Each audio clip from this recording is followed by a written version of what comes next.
31 जनवरी 2000 Pacific ocean के ऊपर एक पैसेंजर प्लेन बिल्कुल नॉर्मल क्रूज पर फ्लाई कर रहा था। एयरक्राफ्ट था अलास्का एयरलाइंस फ्लाइट 261। कॉकपिट में 2 एक्सपीरियंस पायलट्स थे। सब कुछ रूटीन लग रहा था। फिर अचानक एयरक्राफ्ट का नोज जोर से नीचे की तरफ झुक गया। पायलट्स ने कंट्रोल कॉलम को पूरी ताकत से पुल किया, इंजन्स की पावर बढ़ाई, लेकिन प्लेन उनकी बात मान ही नहीं रहा था। एयरक्राफ्ट कुछ सेकंड्स के लिए उल्टा हो गया, इन्वर्टेड पोजीशन में। कॉकपिट वॉइस रिकॉर्डर में एक पायलट की आवाज आती है, ओह हियर वी गो। और फिर चंद लम्हों बाद ये एयरक्राफ्ट पैसिफिक ओशन में गिर चुका था। सवाल ये है, आखिर एक मॉडर्न पैसेंजर प्लेन का कंट्रोल सिस्टम अचानक कैसे फेल हो गया?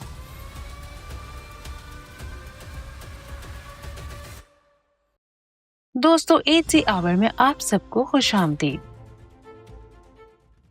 31 जनवरी 2000 की दोपहर थी।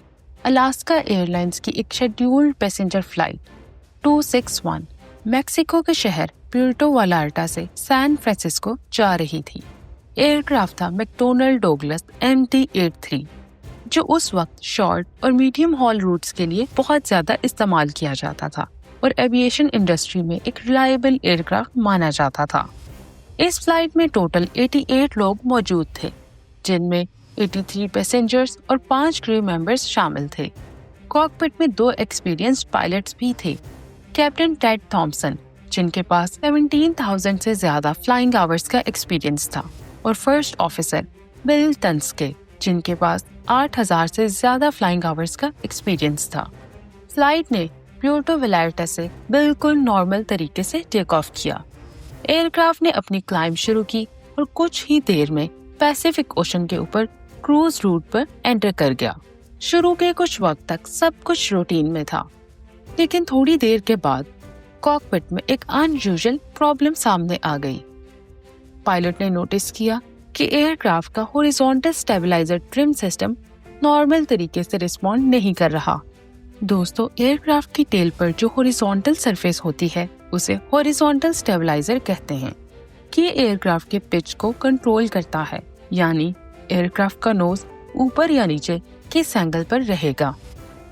MD-83 एयरक्राफ्ट में स्टेबलाइजर को एडजस्ट करने के लिए एक मैकेनिकल सिस्टम यूज होता है, जिसे जैक स्क्रू असेंबली कहते हैं। ये सिस्टम एक थ्रेडेड स्क्रू और नट मैकेनिज्म पर बेस्ड होता है। जब पायलट्स ट्रिम कमांड देते हैं तो ये जैक स्क्रू रोटेट होता है और स्टेबलाइजर का एंगल चेंज हो जाता है। ये सिस्टम एयरक्राफ्ट की स्टेबिलिटी के लिए बहुत क्रिटिकल होता है। अगर ये सिस्टम जैम हो जाए या फेल हो जाए तो एयरक्राफ्ट का पिच कंट्रोल बहुत मुश्किल हो जाता है, और फ्लाइट 261 के साथ बिल्कुल यही हो रहा था। फ्लाइट के दौरान पायलट्स ने महसूस किया कि स्टेबलाइजर ट्रिम मूवमेंट अनयूजुअल है। एयरक्राफ्ट का ट्रिम सिस्टम जैम हो रहा था और स्टेबलाइजर एक्सपेक्टेड तरीके से मूव नहीं कर रहे थे। पायलट्स ने अलास्का एयरलाइंस के मेंटेनेंस कंट्रोल सेंटर से रेडियो पर कांटेक्ट करना शुरू किया और उन्हें सिचुएशन के बारे में बताया।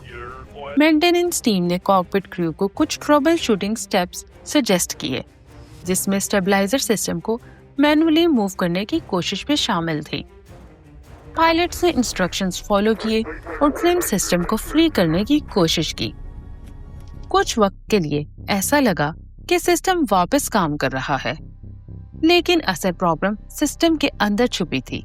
इन्वेस्टिगेशंस के मुताबिक स्टेबलाइजर जैक स्क्रू असेंबली के अंदर जो एक्मी नट और थ्रेडेड स्क्रू होता है उस पर स्वेयर वियर हो चुका था। ये वियर लुब्रिकेशन की कमी की वजह से हुआ था। जैक स्क्रू सिस्टम को रेगुलर इंटरवल्स पर रीज और इंस्पेक्ट करना जरूरी होता है ताकि मेटल थ्रेड्स वियर ना हों। लेकिन इन्वेस्टिगेशंस ने रिवील किया कि लुब्रिकेशन इंटरवल्स को एक्सटेंड कर दिया गया था और सिस्टम पर प्रॉपर मेंटेनेंस नहीं हुई थी। टाइम के साथ साथ थ्रेड्स इतने खराब हो चुके थे कि जैक स्क्रू और नट का एंगेजमेंट ऑलमोस्ट खत्म हो चुका था, यानी स्टेबलाइजर का मैकेनिकल सपोर्ट डेंजरसली वीक हो चुका था। फ्लाइट के दौरान अचानक stabiliser extreme nose down position की तरफ मूव होने लगा। इसका मतलब था कि एयरक्राफ्ट का नोज जबरदस्त फोर्स के साथ नीचे की तरफ पुश होने लगा है। पायलट्स ने फौरी तौर पर एयरक्राफ्ट को रिकवर करने की कोशिश की। उन्होंने कंट्रोल कॉलम पुल किया और इंजन्स की पावर एडजस्ट की ताकि एयरक्राफ्ट को स्टेबलाइज किया जा सके। कुछ वक्त के लिए पायलट्स एयरक्राफ्ट को कंट्रोल करने में कामयाब हो गए, लेकिन स्टेबलाइजर सिस्टम के अंदर जो डैमेज था वो अब इरिवर्सिबल हो चुका था। फ्लाइट डेटा रिकॉर्डर के मुताबिक स्टेबलाइजर जैक स्क्रू के थ्रेड्स कंप्लीटली स्ट्रिप हो गए। इसका मतलब था कि स्टेबलाइजर अब मैकेनिकल कंट्रोल के बगैर फ्रीली मूव कर रहा था। जब स्टेबलाइजर कंप्लीटली फेल हो गया तो एयरक्राफ्ट अचानक वायलेंट नोज डाउन डाइव में चला गया। पायलट्स ने एयरक्राफ्ट को बचाने की भरपूर कोशिश की। कॉकपिट के वॉइस रिकॉर्डर में उनकी कोशिशें क्लियरली सुनी जा सकती थी। एयरक्राफ्ट कुछ मोमेंट्स के लिए इन्वर्टेड पोजीशन में भी चला गया, यानी प्लेन उल्टा हो गया। पायलट्स ने इंजन के थ्रस्ट और कंट्रोल इनपुट्स के जरिए एयरक्राफ्ट को स्टेबलाइज करने की कोशिश की, लेकिन स्टेबलाइजर कंट्रोल सिस्टम के बगैर एयरक्राफ्ट का एरोडायनामिक बैलेंस कंप्लीटली खत्म हो चुका था। और फिर 31 जनवरी 2000 को Alaska airlines flight 261 Pacific ocean के ऊपर कैलिफोर्निया कोस्ट के करीब क्रैश हो गई। इस एक्सीडेंट में तमाम 88 लोग जान से चले गए। इस एक्सीडेंट की investigation US transportation safety board ने कंडक्ट की। इन्वेस्टिगेशंस ने एयरक्राफ्ट के मलबे और स्टेबलाइजर कंपोनेंट्स का बहुत डिटेल्ड एनालिसिस किया और ये बात कंफर्म की गई कि स्टेबलाइजर जैक स्क्रू असेंबली बुरी तरह खराब हो चुकी थी। थ्रेड्स ऑलमोस्ट डिस्ट्रॉय हो चुके थे और एक्मी नट अपनी मैकेनिकल स्ट्रेंथ लूज कर चुका था। इसी वजह से स्टेबलाइजर सिस्टम स्ट्रक्चरल सपोर्ट के बगैर हो गया था। इन्वेस्टिगेशंस ने कंक्लूड किया कि इनसफिशिएंट लुब्रिकेशन और मेंटेनेंस प्रैक्टिसेस के फेलियर की वजह से ये प्लेन क्रैश हुआ। अगर आपको वीडियो पसंद आई हो तो लाइक करें, शेयर करें और चैनल को सब्सक्राइब करें।